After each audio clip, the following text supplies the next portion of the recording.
Forum in Cyber, c'est l'événement annuel sur lequel nous devons d'être présents. On est spécialisé dans le monde de la cybersécurité.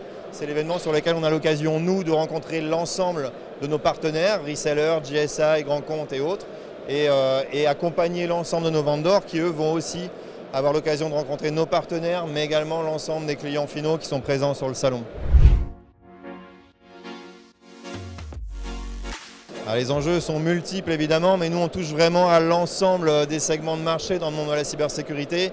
Évidemment de la sécurisation, disons, périmétrique, un petit peu historique, sur laquelle on est depuis très longtemps, mais on va de plus en plus sur l'ensemble des domaines aujourd'hui, donc toute la partie identité, toute la partie authentification, toute la partie endpoint aussi. Évidemment, de plus en plus de solutions maintenant vont sur la partie sécurisation des API, touche de plus en plus et ajoute en tout cas de plus en plus de couches d'intelligence artificielle aussi. Donc voilà, la cybersécurité, ça devient maintenant un très vaste domaine avec de nombreux segments de marché qu'on essaye, nous, chez Exclusive Networks, d'adresser avec l'ensemble des fournisseurs qu'on propose au portfolio.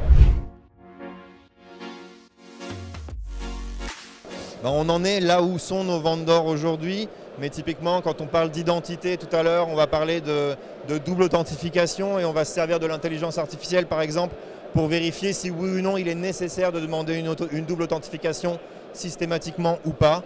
Un exemple simple, mais je ne peux pas être connecté et à Paris et à Hong Kong en moins d'une demi-heure d'intervalle. L'intelligence artificielle va venir ici.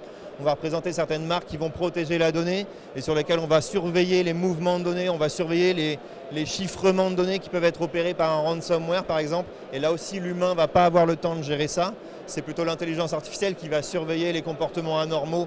Donc dans le monde de la cyber aujourd'hui et de la cybersécurité, l'intelligence artificielle remplace la tâche humaine qui n'est pas réalisable en termes de ressources d'un point de vue humain justement.